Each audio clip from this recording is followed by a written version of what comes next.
da nossa reunião passada, né? A gente acabou terminando a parte de O Selvagem Desencarnado, tá? E hoje a gente vai dar continuidade e vai terminar esse capítulo, que é o capítulo 12. A gente chegou no monodeísmo e reencarnação, tá? Aí diz o seguinte, ó: renascer no mesmo seio doméstico é a inspiração do selvagem desencarnado. Porque a gente imagina assim, né? Ele não conhece nada, só aquele círculo familiar, né? De reprodução e de ente que ele tem, que ele viu nascer também. Quando ele desencarna, ele se vê no outro plano, mas ele consegue enxergar o grupo dele, o grupo familiar. Imagina, o que passa na cabeça dele? Ninguém consegue ver ele, mas ele quer voltar a fazer parte, continua fazendo parte disso, né? Então ele inspira incessantemente estar de novo presente no grupo. Aí ele vai voltar para o seio familiar, né? Como continua aqui o André Luiz. Pela abertura de estímulos do corpo, o corpo espiritual se retrai ou se atrofia por ausência de função e se voltam para o governo mental, onde se localizam pensamentos em circuito fechado sobre si. Então ali, ó, ele desencarnou, ele voltou para si mesmo, mas ele não consegue vislumbrar nenhum lugar além do grupo familiar dele, né? Isso se verifica quando o espírito não está em ambiente favorável, né? Se fecha, isolado, aguardando o favorável desenvolvimento. Então, quando ele desencarna, por algum motivo ele se vê longe do grupo familiar dele, ele acaba se fechando, aguardando uma nova reencarnação, sem entender o que está acontecendo. E os estímulos que tem com ele também fazem o mesmo significado. Ou seja, o estímulo que ele tem, visual, auditivo, tátil, quando encarnado, desencarnado, começa a se fechar para poder desabrochar no momento oportuno. Tanto é que algumas habilidades que ele teve reencarnado, agora desencarnado, né, tomam à tona e na nova reencarnação vai ser acionada ou desacionada de acordo com assim, os auxiliares divinos, né, que vão reencarnar ele no grupo familiar ou no outro, objetivando ali a estimulação de um outro, vou falar assim, de uma outra parte sensitiva ou um novo aprendizado, né? Então, como a gente falou até semana passada, a gente tem reencarnações ligadas à música clássica, à cultura muito fina grega e que hoje em nós está latente, ou seja, está escondidinha, né? A gente até pode observar algumas esculturas, né? Uma música clássica e sentir aquele saudosismo, a gente não sabe de onde vem, não é verdade? Então, assim, fica um pouco, nossa, aí aquela música marca e dá vou falar assim, aquela emoção que vem de dentro, né, que você não sabe por que e de onde vem isso tudo, né? É muito nítido isso em algumas músicas clássicas, né? Inclusive, eu vou confessar uma coisa, quando eu era pequeno, eu ficava olhando para o céu, sabe coisa de criança, ficar jogado no quintal ali, olhando para as estrelas, e tinha um lugar, acho que eu já comentei isso, tinha um lugar que eu sempre olhei ali e ficava observando um grupo de estrelas, né? E depois, hoje com a minha filha, eu baixei aquele aplicativo das estrelas, que você aponta o celular, você vê o nome de todas as estrelas, né? E o grupo de estrelas que eu via, né? Pelo amor de Deus, não é querendo vamos falar assim, me engrandecer, não, pelo amor de Deus. Se eu tô aqui ainda, acho que eu não tenho merecimento para voltar. Ou se eu tive lá um dia, né? O grupamento era a capela. Grupo de estrelas ali, uma delas é capela. E quando eu vi, eu fiquei surpreso. Eu falei, caramba, né? É sinal que eu não aprendi nada ainda.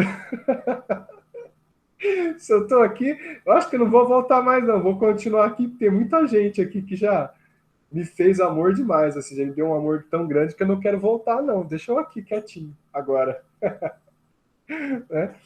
Então, assim, dá para ter esse saudosismo. Eu acho que até uma experiência interessante, eu acho que para muita gente deve marcar muito, quando a lua fica cheia. Vocês sentem uma coisinha diferente? Vocês conseguem sentir uma coisa diferente? Parece uma lembrança, uma saudade de algo?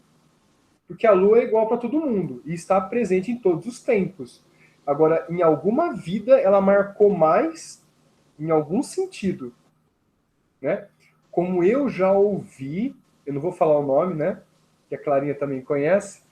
Eu já ouvi de pessoas que falam assim, ó, eu adoro entardecer e não sabia o porquê. Quando eu fiquei sabendo, eu fiquei assustado, porque uma vida me marcou que eu fui queimado na fogueira da Inquisição. Sabe, né, Clarinha? Isso me marcou demais. Me marcou demais. É um aprendizado muito grande. Olha que interessante, né? Que legal. Bom, e aí ele continua, né?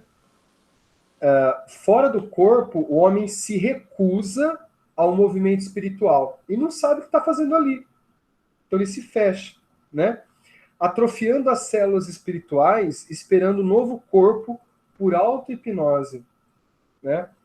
Esse período, o desencarnado perde o seu corpo espiritual no ovoide, a gente até comentou a semana passada, bem como diversos desencarnados em situação de desequilíbrio. Acho que até nós passamos isso, né? A semana passada, no finalzinho, bem rapidinho, né? Os ovoides, que estão em desequilíbrio mental e os obsessores utilizam desse desequilíbrio para retirar mais energia e desformar o corpo espiritual dele num ovoide, né? Necessitando ali diversas reencarnações, muitas vezes até abortivas, para reestruturar o corpo espiritual, tá? Aí ele coloca a forma carnal e até vai comentar, né? As formas ovoides e desencarnados necessitam do vaso físico da mulher, que se harmoniza e se concentram as experiências anteriores. Deste modo, com o auxílio do óvulo e do espermatozoide, o desencarnado tece o corpo carnal de forma psíquica, de acordo com as orientações para suas necessidades do momento. Então imagina assim, ó, a gente desencarna hoje. Como a gente sabe as leis de causa e efeito, a gente vai pedir tudo que é de ruim para a gente ressarcir de uma vez só, não é? Tudo de ruim. Eu estava ouvindo um livro chamado Casos de Chico Xavier, Causos de Chico Xavier, né? E estava falando que uma pessoa pediu muito, muito, muito, muito para nascer com deficiência mental, para poder ressarcir aquilo que foi feito. E aí, a benevolência divina, com diversos orientadores do alto, do alto esquadrão evolutivo, né? Chegou nele a pedido de Jesus e falou o seguinte: olha, pela benevolência divina você vai reencarnar numa família normal, você vai estar com um corpo normal, mas você vai ter tantas horas de trabalho mediúnico. Você vai ser um médium, você vai ter seus trabalhos mediúnicos, tantas horas por dia a partir do ano tal da sua vida. E assim ele reencarnou, tá? Aí o desfecho dessa história foi que, a partir desse bem-estar da vida familiar comum, ele acabou abandonando o trabalho espiritual, né? Aí encontrado ali pelos benfeitores ali, numa boa vida, vamos colocar assim, né? Uma boa vida, né? Tá? Então, assim, a nossa psique vai pedir para reencarnar, porém, os benfeitores vão pautar o que vai ser necessário e mais eficiente para a gente, né? O que a gente vai conseguir executar. Certeza que a gente veio para executar. Agora, a forma com que a gente vai executar e se vai, depende aí de cada um. Né? Depende de cada um. Estrutura corpórea, mental e vontade todo mundo tem. Agora, executar o sobre vontade fica mais difícil ainda. Né? Então, que a gente vai para finalizar o capítulo. Ó. Desencarnação natural. Agora fica bem interessante. O homem treina por milênios a desencarnação natural, após a decomposição do corpo somático. A alma avança em experiências no corpo carnal, adquirindo méritos ou demérito pela sua conduta, até sua morte física. Permanece em pausa das atividades físicas em refazimento, e pode ser breve ou longa, senhoreando novos órgãos e implementos necessários à reencarnação. Então, ó, a cada reencarnação nossa é um treino, até a gente chegar à posição de Chico Xavier. Já imaginou? Chico Xavier sabia que ia morrer, que ia falecer. Ele foi cortar o cabelo, tomou um cafezinho, deitou na cama e desencarnou. Simples assim. Agora, eu imagino o tamanho. Bom, não dá nem para mensurar o tamanho dessa evolução, né? Para chegar nesse nível. Né? É absurdo. E eu considero as desencarnações rápidas uma bênção divina. Né? Ah, tá na UTI, 5 dias e desencarnou. Glória a Deus que foi muito rápido. Tem gente que pauta aí anos e anos uma luta tão fervorosa com a doença e amputa aqui, faz ali, hemodiálise, não sei o que, não sei o que, não sei o que, um sofrimento do corpo, né? Mas, então assim, a cada desencarnação é um treino pra gente, né?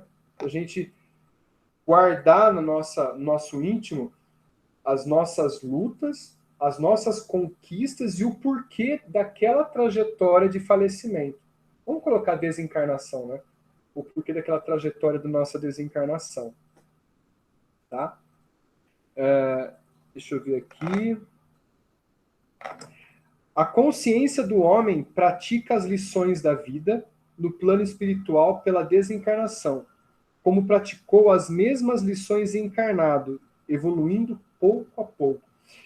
Um pouco mais à frente, que eu acabei de estudar, um pouco mais à frente, o André Luiz vai trazer esse conhecimento bem pautadinho. Tá? Por quê? Ele vai comentar desse crescimento encarnado no plano material e espiritual, que são coisas assim, ó, teoria espiritual, a prática encarnado. E você só tem evolução se você encarnar. Por isso que a reencarnação ela é obrigatória a todos os seres, a menos que você depurou tudo que tinha que depurar, e como Jesus só volte à carne se for extremamente necessário a uma multidão. Olha, por livre e espontânea vontade, né? Como dizem muitos por aí, né? Jesus vestiu um sapato 22 num pé 44 para reencarnar aqui no nosso planeta. E aí tem uma parte que é muito intrigante, é muito fenomenal. Eu acho assim, quando eu li e estudei, eu achei assim, esplendorosa, que é a revisão das experiências, que é o próximo item. Eu achei fantástico. E muita gente já passou isso e relata isso, né? E relata isso, inclusive, cartas psicografadas relatam também as mesmas coisas. Ó, revisão das experiências. Antes da fecundação, o indivíduo revê todas as suas experiências em minutos ou longas horas, bem como na iminência da morte, revê todas as experiências da vida. Sabe aquele acidente que era para a pessoa falecer? Parece que o tempo congela. Isso muitas novelas passam, né? Uma pessoa vai falecer, começa a revisar todas as experiências anteriores, algumas novelas, né? As experiências daquela vida. Isso é real. Agora, como que o autor dessa novela teve uma inspiração para poder ter essa experiência para quem assiste, né? Olha que interessante. Então, querendo ou não, todos nós somos médios, estamos ligados ao plano espiritual, mais ou menos, né? Olha que interessante. E aí coloca a lei de causa e efeito. Aí, eu coloquei o seguinte, para a gente poder ler essa passagem. Então, eu vou compartilhar a tela aqui para a gente poder ver o PDF aqui do livro. Tá? Vamos lá. A hora que chegar aí a imagem, vocês dão um grito. Chegou? Chegou. Obrigado. Ó. Aí é a página 87. Vamos lá.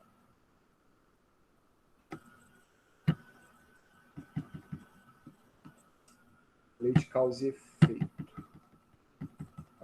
Aqui, ó. É o finalzinho do capítulo. Fala assim, ó. Encetando, pois, a sua iniciação no plano espiritual, de consciência desperta e responsável, o homem começa a penetrar na essência da lei de causa e efeito, encontrando em si mesmo os resultados enobrecedores ou deprimentes das próprias ações. Então, aquele homem primitivo está começando a entrar em contato com as leis de causa e efeito. Então, ele começa a notar essa aflição do porquê não poder fazer ou porquê ter que fazer, né, alguma ação. Quando dilacerado e desde todo, grita a própria aflição ao longo dos largos continentes do espaço cósmico, reunindo-se a outros culpados do mesmo jaez, com os quais permuta os quadros inquietantes da imaginação em desvario, tecendo com o plasma sutil do pensamento contínuo e atormentado as telas infernais que as consequências de suas faltas se desenvolvem mediante as profundas e estranhas fecundações de loucura e sofrimento que antecedem as reencarnações reparadoras.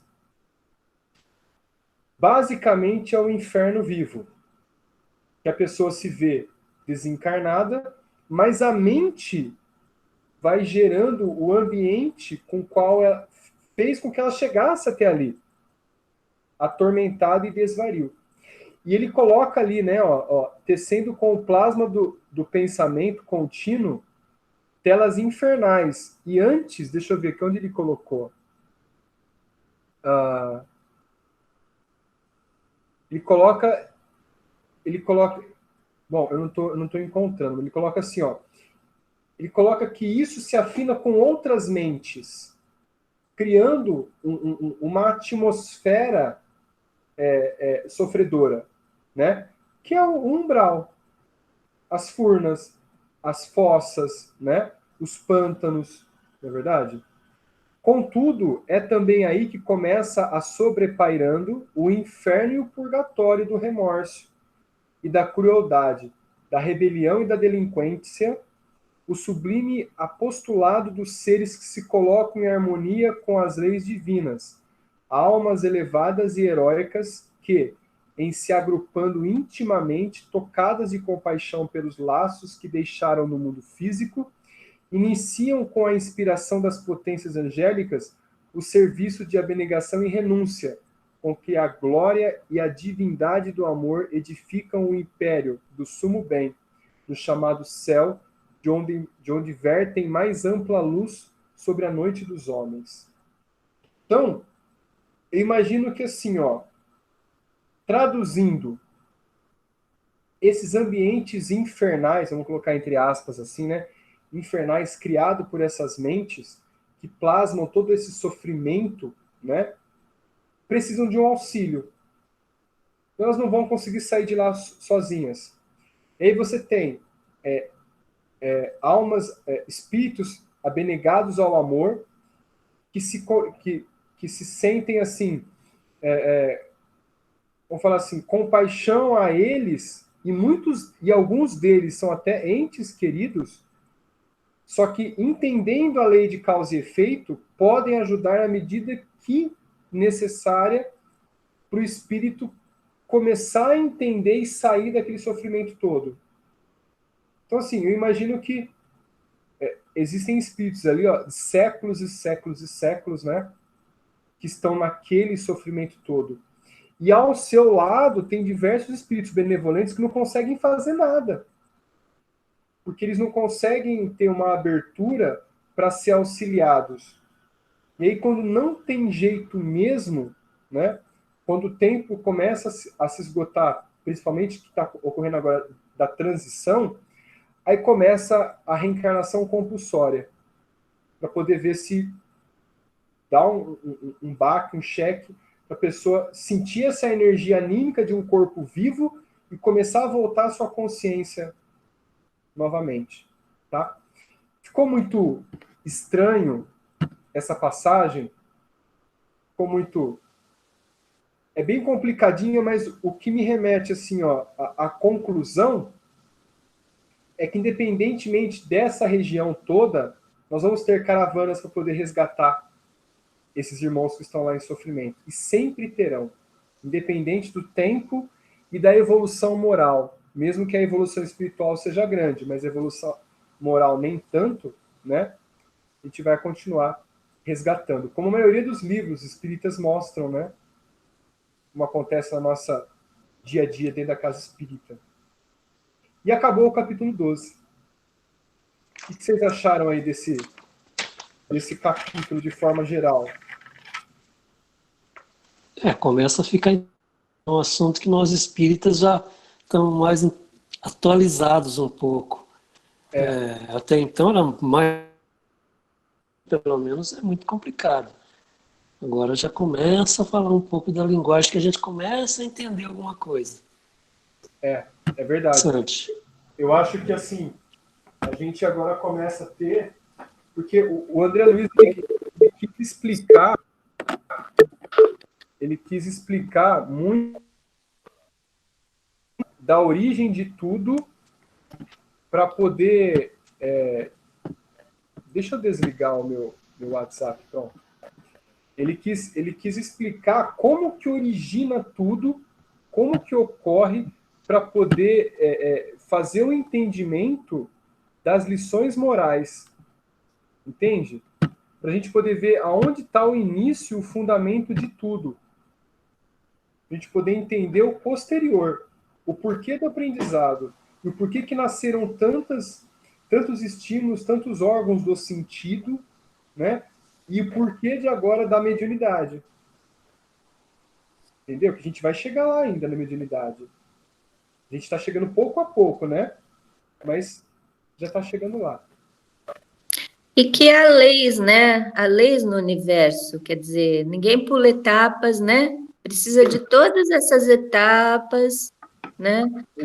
O homem nascendo, o homem morrendo, o homem nascendo, o homem morrendo, renascendo, né? Reencarnando, né? Para, quer dizer, não dar saltos, né? Não existe aquele salto. É bem devagar mesmo, né? A coisa é muito devagar. E agora, como a gente está comentando, né, que vai começar a parte da mediunidade, ele entra em alma e fluidos.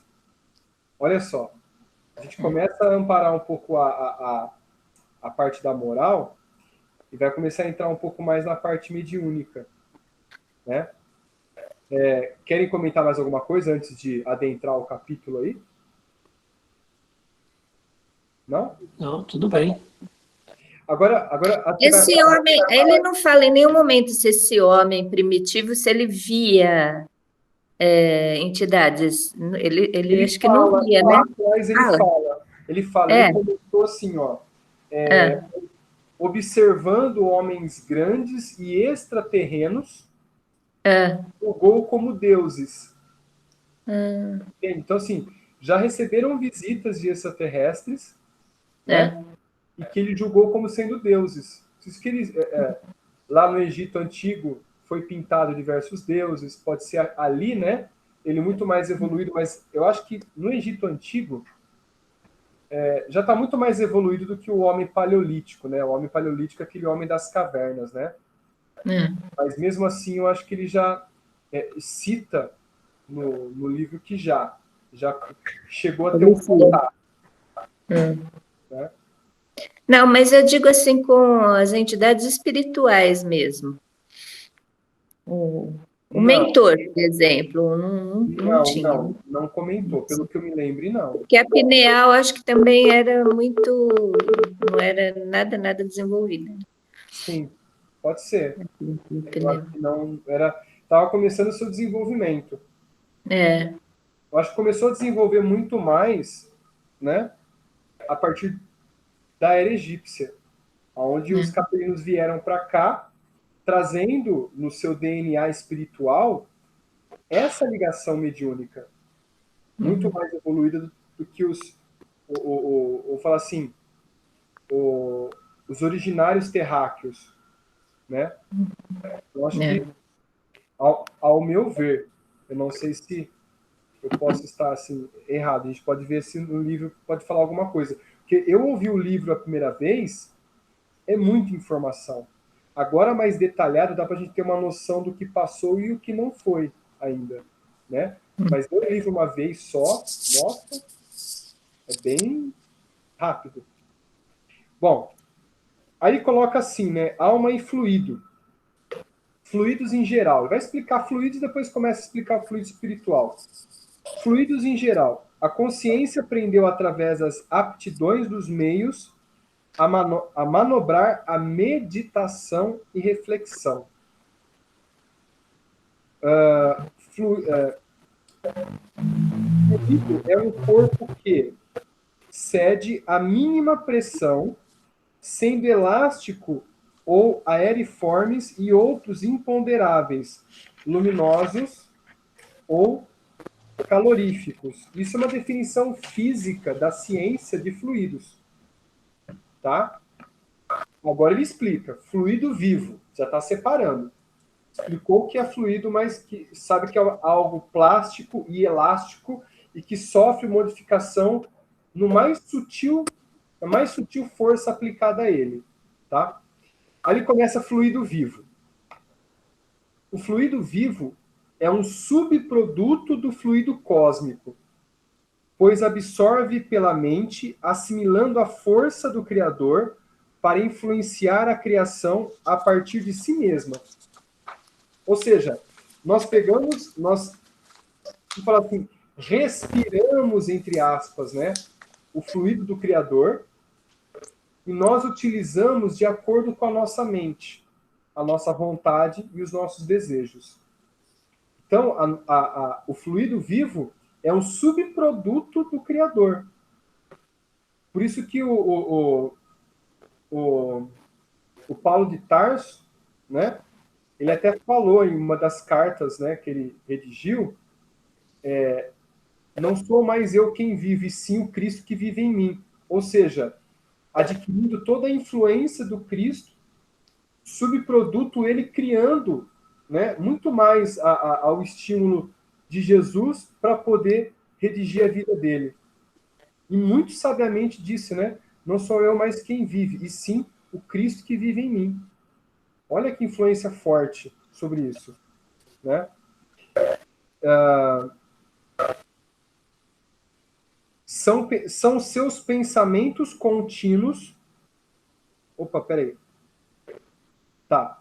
São seus pensamentos contínuos. Então a gente está pensando constantemente, criando esse subproduto do fluido cósmico divino. O plano espiritual tem semelhante recurso, dependendo da energia de cada espírito. Então a gente vai utilizar ali como recursos para poder auxiliar ou atrapalhar. Haja visto o médium, né? Ele cede o corpo e o fluido vital dele, né? Para as comunicações, ou então até mesmo para obsessões. plano terrestre nasce o princípio inteligente que equilibra, flore e amadurece o plano terrestre, né? Então a gente nasce o instinto inteligente encarnado. Nós precisamos encarnar para poder desenvolver esse princípio inteligente. Ele precisa se reequilibrar, florir e amadurecer.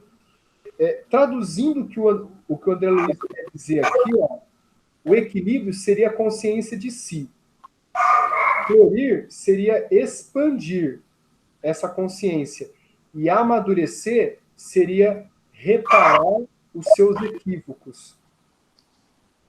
São os princípios da reforma íntima. Percebe? Olha que interessante, né? O plano espiritual é a escola teórica do aperfeiçoamento do trabalho. Então, assim, ó, vamos desencarnar. Tá, o que você trouxe de experiência? Eu trouxe de experiência até aqui. Então, vamos estudar um pouco mais para a gente chegar um pouquinho mais além. Então, a gente passa... Dizem, né? Eu assisti algumas palestras que, dependendo do espírito, ele passa até 40 anos sem reencarnar. E esses 40 anos estamos estudando, né? Adquirindo conhecimentos, teorias, práticas espirituais, para que isso se torne um reflexo na reencarnação. Olha o reflexo de novo, né? Então a gente vem e prova. Prova que você aprendeu, então reencarna, para ver se aquilo lá fixou realmente como reflexo espiritual. Tá? Vida na espiritualidade. Aqui, nossa, eu estou agregando muito sobre os conhecimentos dos animais e dos seres no plano espiritual, que tem poucas informações, mas essas poucas informações dá para fazer um apanhado, né? Um caleidoscópio futuro para poder explicar os espíritos dos animais e dos seres, né? Olha que legal. No plano espiritual, respeita as leis da física em dias e noites, tempo e clima. Mas o clima é mais ameno e equilibrado, sem grandes variações, né? A gente até vê no filme Nosso Lar, o clima sempre ensolarado, né? Ninguém sente frio, ninguém sente calor. Ou seja, é equilibrado energeticamente. Mas por que lá é equilibrado e aqui não? Aqui nós temos que sofrer as adversidades para saber lidar com os nossos propósitos. Porque assim, se você veio para poder treinar a paciência, qualquer calorzinho ou frio extremo vai te irritar. Qualquer coisa vai te irritar. Então, vamos treinar a paciência, né? E aí ele diz mais, né? Os animais são aprimorados em curto tempo para voltar ao plano terrestre para evolução e auxílio da fauna e flora. Não há animal sem papel no meio ambiente. Não há organismo sem papel no meio ambiente. Seja a mais simples bactéria que trabalha com a decomposição de matéria orgânica, ao mais complexo chimpanzé que está aprendendo a língua dos sinais e passando a língua dos sinais para os seus filhos. Olha só. De um lado, você tem um auxiliador da matéria tão importante, a reciclagem de matéria do planeta, que é a bactéria, decomposição, e do outro, o intrigante estudo que um chimpanzé, a gente observando um chimpanzé, passando a língua dos sinais para o filhote. Né? Como é possível? Aí o homem começa a se deparar com a inteligência em outros seres e a magnitude do pensamento dos outros seres. Isso foi muito fenomenal, foi muito espetacular quando aconteceu, né? E aí, falar sobre as plantas. As plantas, para mim, marcou demais. As plantas atendem às necessidades dos problemas do homem comum, de forma espontânea. Quando eu li essa frase, essa passagem, né, que eu coloquei numa frase, logo me veio na cabeça os fármacos. Ou seja, substâncias medicamentosas que auxiliam os seres humanos e que as plantas as produzem instintivamente. Ou seja, de forma espontânea. E que o homem, estudando essas substâncias, consegue produzir algum benefício. Então, as plantas estão ali também auxiliando os seres humanos. Olha só, né? Espontaneamente, tá? Assim se iniciam as povoações felizes e não felizes, e aglomerações infernais se unindo por pensamentos que refugiam nas sombras, detestando a luz. Olha que interessante, né? Então, assim, ó, no meio de tudo isso, você tem ainda as aglomerações que temem ou rejeitam a luz, de seres que não conhecem vamos falar assim, a expressão da luz e porquê de toda aquela luminosidade. Então eles vão se refugiar nos caminhos da terra e na escuridão das sombras ali. Tá? Alguma coisa a colocar aí? Algo a dizer? Não? Não. Então tá. Esferas espirituais. Aqui é bem intrigante também. Espíritos comunicantes afirmam diversas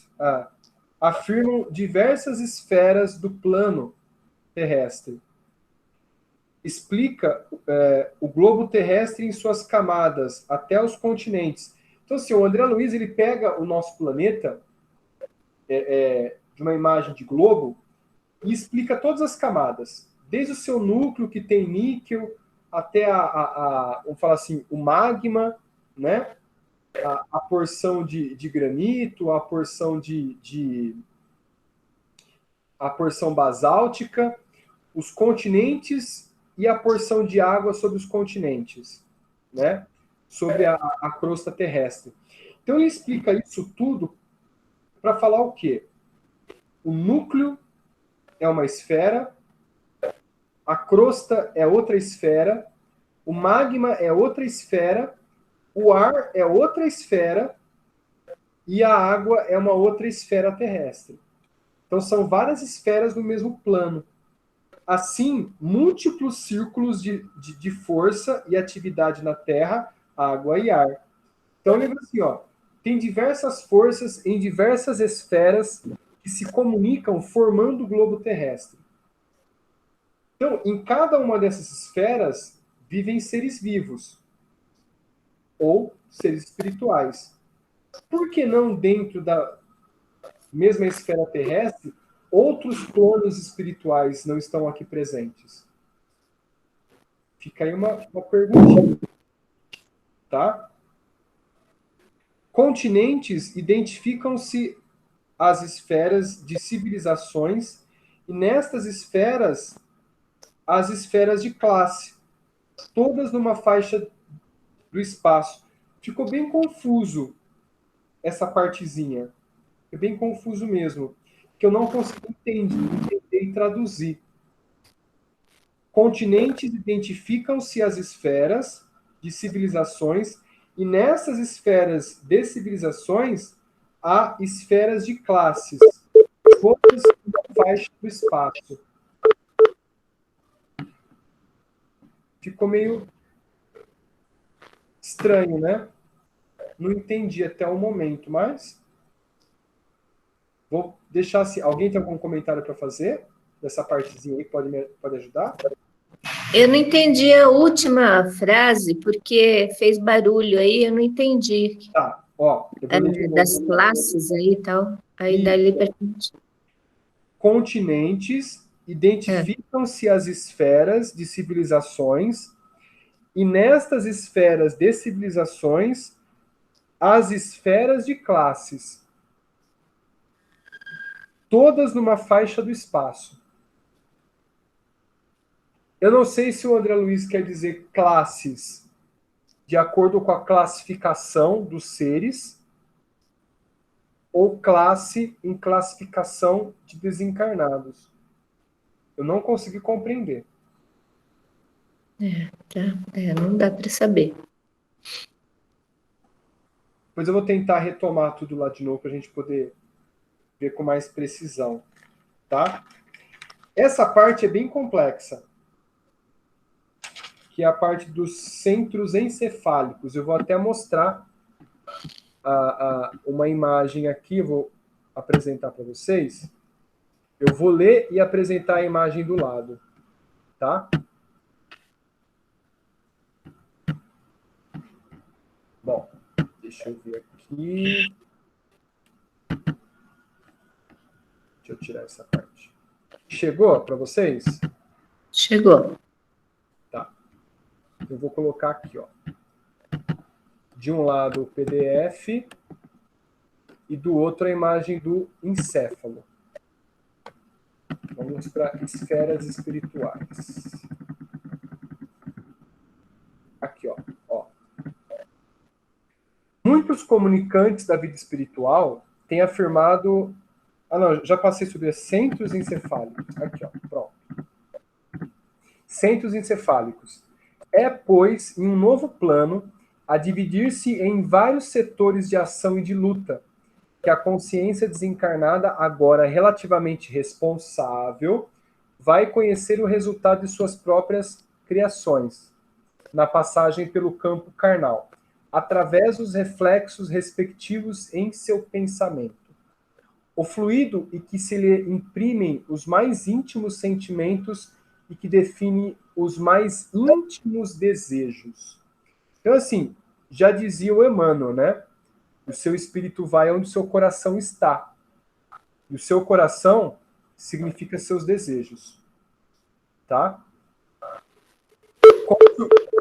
Com a supervisão dos orientadores divinos, associam-se-lhe no cérebro o centro coronário e o centro cerebral, em movimento sincrônico de trabalho e sintonia.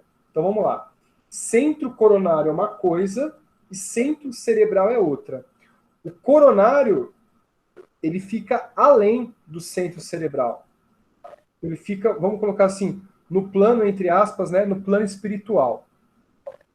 Então, por intermédio do primeiro, que é o centro coronário, a mente administra o seu veículo de exteriorização, ou seja, o corpo, utilizando-se a rigor do centro cerebral, do centro cerebral, que lhe recolhe os estímulos, transmitindo impulsos e avisos, ordens e sugestões mentais aos órgãos e tecidos, células e implementos do corpo que se expressa. É o que eu pesquei do André Luiz em todos esses estímulos, esses estudos, desculpa. O nosso cérebro é como se fosse um computador. Só que para a gente utilizar esse computador, tem que ter alguém para manobrar exatamente o computador. Então, o computador ele não consegue funcionar sozinho. Alguém tem que apertar o botão do liga, alguém tem que programar ele para fazer alguma coisa. E quem é esse alguém? O espírito. Tá? Assim como o centro cerebral se representa no córtex encefálico, o córtex encefálico é essa parte aqui, ó, mais externa do encéfalo, ó. Bem a superfície do encéfalo. Tá bom? O encéfalo é todos esses órgãos que ficam dentro da cabeça. Tá? Então, o córtex encefálico é a superfície externa, quase que externa, né, do encéfalo. Então, esse centro cerebral se representa no córtex encefálico por vários núcleos de comando, controlando sensações e impressões do mundo sensório. Então, fisicamente, ele recebe estímulos, mas espiritualmente também recebe. Tá? O centro coronário através de todo um conjunto de núcleos do diencéfalo. O diencéfalo fica aqui, ó. Essa partezinha clarinha está presente o tálamo, o hipotálamo e o epitálamo. Tá vendo? Essa partezinha aqui, ó. Parece um olho, né? Que os egípcios chamavam de olho de Óris. Cadê? Tá. Possui no tálamo, olha lá, para onde confluem todas as vias aferentes à cortiça cerebral, com exceção da vida do olfato, que é a única via sensitiva de ligação cortical que não passa por ele. Vamos traduzir isso aí. O tálamo, essa partezinha aqui, ó, interna. Esse é o tálamo. Todos os estímulos do corpo vão para o tálamo. Por quê? Porque é aqui no tálamo que ele vai redirecionar para partes específicas do cérebro o estímulo recebido. Por exemplo, visão, audição, tato, paladar, vai para eles. Sensação de frio, calor, dor, vai para ele. Aí ele direciona para o cérebro aonde esse estímulo tem que ir. O único que não vai é o olfato. Tá? O olfato vai direto para o cérebro. Não passa pelo tálamo. Tá bom? Vasto sistema de governança do espírito.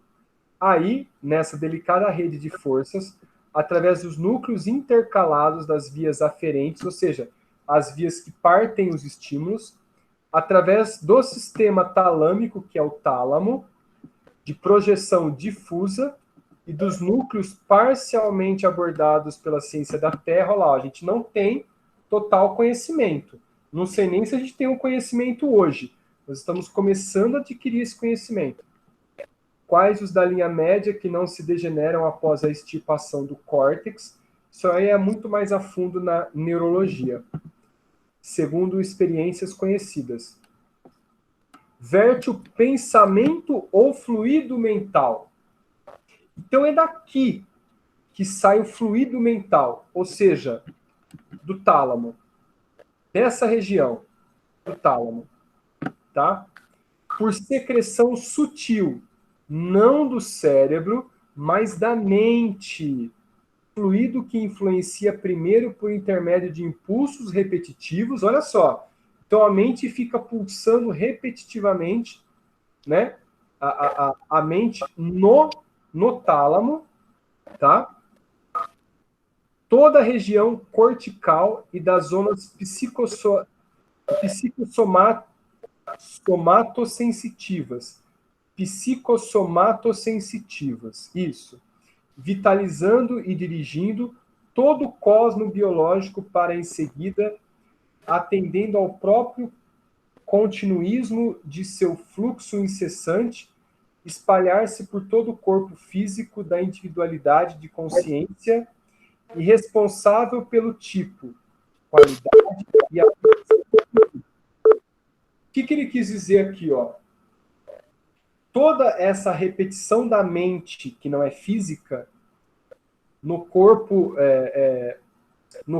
talâmico, ou seja, no tálamo que vai receber essa secreção sutil, ela vai se espalhar pelo corpo através do encéfalo, tá? E esse espalhamento vai depender de cada pessoa. O tipo de estímulo, a qualidade, a aplicação do estímulo para organizar a sua psicosfera. Olha só. Ou seu halo psíquico, do qual ocorre como chama de vela, em que, valendo-se do combustível que a nutre, estabelece um campo em que lhe se prevalece a influência. Então você percebe, né? A vela queimando, o calor no centro e esse calor diminuindo na região ao redor. É o mesmo que o nosso pensamento. Lá no tálamo, ele está incessante, passando para o cérebro e fixando esse estímulo para o corpo todo. Olha que interessante. Nasce aí o pensamento. Que legal. Aí, para terminar, né? Esse fluido ou matéria mental tem sua ponderabilidade e as suas propriedades quimioeletromagnéticas. Quimioeletromagnéticas específicas, definindo-se em unidades perfeitamente mensuráveis, qual acontece no sistema periódico dos elementos químicos. Então, assim, ó, nosso pensamento tem também, vamos falar assim, propriedades que a gente consegue separar, não agora, né? A gente vai conseguir separar essas subunidades, né? Assim como os elementos químicos que ele fala aqui, ó. Ele continua. Como sucede atualmente na Terra, onde os elementos como Netuno, Plutônio, Americio e o Cúrio podem ser artificialmente produzidos. Difícil? E aí? São coisas novas. Olha, É bem aprofundado, né? Bem demais. Quando eu vi essa parte, vamos falar assim, a descrição de como se materializa um pensamento. Materializa. A criação ele não vai nem comentar. Deixa eu ver aqui, ó. Por enquanto ele não vai comentar. Mas a materialização do pensamento está aí. Então, assim, eu acho que agora, para a gente ter esse conhecimento, é até mais interessante olhar para si e perceber que parece que a nossa cabeça é um vazio. A gente não sente nenhum órgão lá dentro. Parece que há um espaço muito grande dentro da nossa cabeça pequena e que se expande cada vez que você percebe esse pensamento. Para psicanalizar isso que eu acabei de falar. Quando você entra em reflexão com os seus pensamentos, parece que há um vazio na mente e esse vazio se expande de uma forma tão grande que não cabe na cabeça. Sensação estranha, né? Ou eu tô A meditação é isso, né? Diz que quem medita, eu não medito, mas diz que quem medita tem que esvaziar a cabeça de qualquer pensamento, né? Meditação não é pensar, é parar de pensar. Exato. É isso que dizem. Então, essa sensação que eu falei acabou de me vir na mente agora das pessoas que conseguem sair do corpo, que sentem o corpo e a cabeça inflando na hora que desprende do corpo, no momento do desprendimento. Eu nunca senti. Eu não tenho essa percepção. Mas tem gente que faz saídas do corpo periodicamente, que domina a técnica, né? Não é técnica, se aprimora o dom, né? Vamos colocar assim. Então, a pessoa acaba expandindo, parece que a energia expande de uma tal forma, né? Que é essa sensação que eu comentei. Interessante, né? muito. A sensação que eu tenho, assim, quando eu estou saindo, é que eu estou subindo. Eu estou subindo. A minha cabeça, às vezes, cola no teto da sala. Então, mas dá a impressão que seu corpo está expandindo também? Você tem essa impressão? Expandindo, eu sinto quando eu estou incorporada. Quando eu incorporo, aí eu sinto que a cabeça parece que tem duas, não tem uma só. Parece que tem duas. E para sair essa sensação depois leva um tempo. E é muito ruim, não é gostoso, não. É bem ruim. Eu vi uma palestra, eu vou colocar no grupo, do Décio Iandoli, que ele fez agora há pouco, ele fez faz 2 meses, né? Em um seminário sobre mediunidade. Ele explica tudo de acordo com o André Luiz e o que a ciência está falando hoje no Brasil e no mundo sobre a mediunidade. E esses efeitos de dor de cabeça que o médium sente após, é tudo normal. É comum. Inclusive euforia, dor de cabeça, o que mais? Batedeira, sensação de bem-estar, né? Às É. vezes loucura, uma confusão mental. Ele explica tudo. O que a gente sente é bem assim, é uma sensação. Por exemplo, não é uma dor de cabeça, é uma sensação de dor. Sim, Não sei se eu me faço entender. sim, sim, sim. Eu sei que é uma dor, mas não está doendo. Mas eu sei que é uma dor que está ali. É uma sensação de dor. É Parece uma que sensação de queimar. Por exemplo, se eu recebo alguém que foi queimado, é uma sensação de queimado, mas eu não sinto que eu estou queimando. Porque senão eu acho que ia ficar impossível para a gente incorporar. Né? Incorporar entre aspas, a gente não incorpora, né? Mas da comunicação. Então, É são sensações. sentido, né? É sentido e não fato.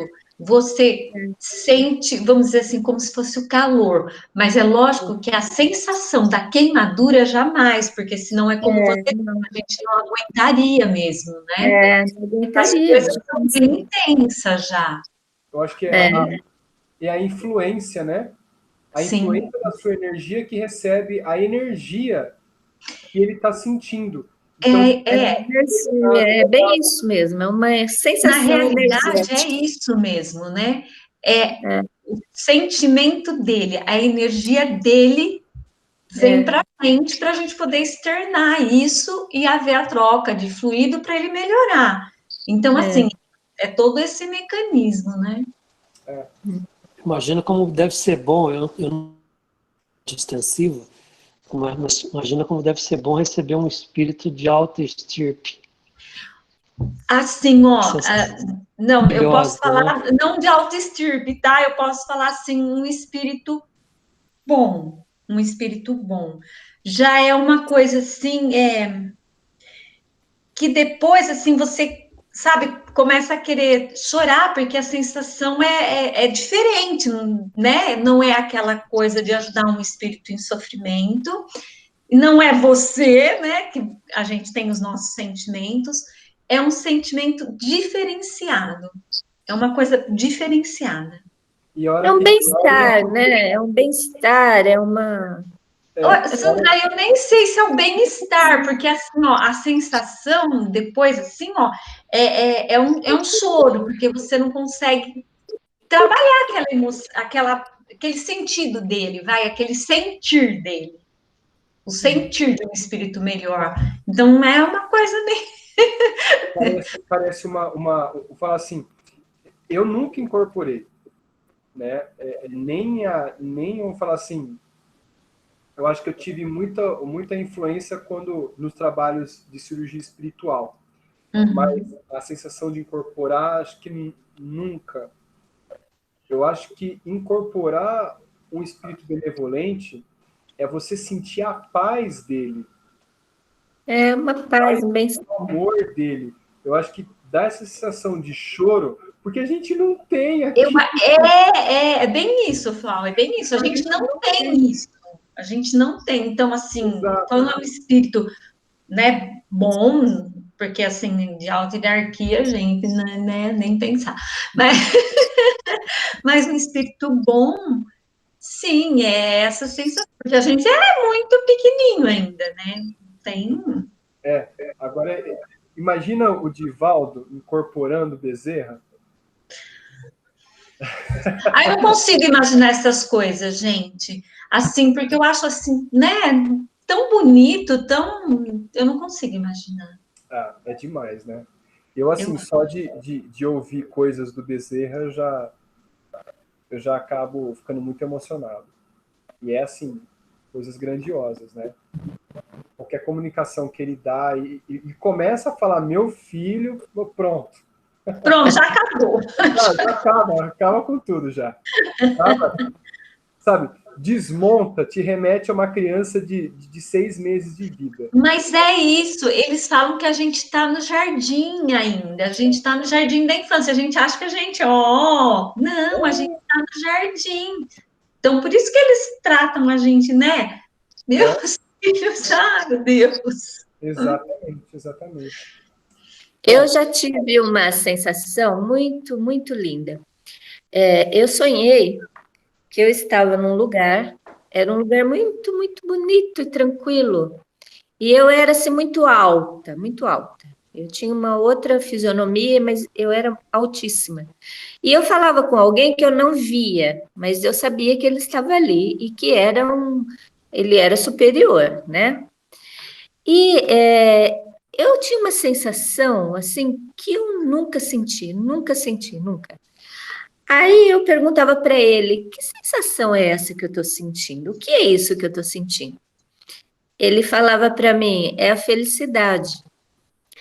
Aí eu falava para ele assim: ah, mas eu já tive alguns momentos felizes, eu já fui feliz. E não era isso, isso é diferente. Eu quero saber o que é isso. Aí ele falou para mim: essa é a verdadeira felicidade. E foi só essa vez e nunca mais. Mas foi assim, é uma coisa que eu falo assim, ai, eu quero sentir isso quando eu passar para o outro lado, eu quero sentir isso, porque é um bem-estar, é uma coisa assim que não existe aqui, entendeu? Por mais feliz que você esteja, por mais tranquila que você esteja, não é igual, é diferente. Então, eu nunca mais esqueci desse sonho meu aí, nunca mais. Sabe, Sandra, quando a gente fala assim, o amor, o amor, o amor, eu costumo dizer, eu não sei, tá? Mas essa é a sensação que eu tenho, que a gente não sabe o que é amor. Não, É tudo como assim, porque eu te amo, porque eu te amo. Gente, a gente não sabe o que é o amor. Nós temos carinho, nós temos cuidado, mas assim, amor mesmo. Eu acho que a gente vai aprender daqui muito tempo, sabe? O que é amor. Os sentimentos aqui, eu acho que eles são cópias, né? Cópias assim, bem defeituosas, né? Isso, mal feitas, né? Cópias mal feitas. A gente não faz, tem nem ideia. isso fique claro. A gente tem amor pelos. Eu, pelo menos, não teria coragem de chegar numa rua, sentar do lado de um mendigo e abraçá-lo. Ainda não estou nesse estágio. Isso deve ser o verdadeiro amor. O sentimento de ele sou eu e eu sou ele.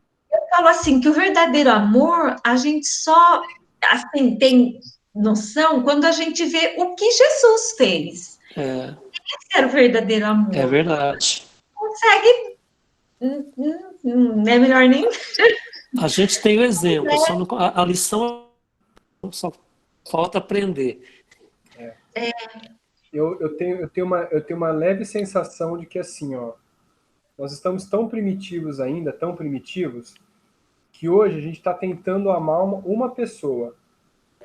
E que amanhã a gente vai amar uma multidão, como Jesus fez. O Jesus faz, né? Fez não, faz.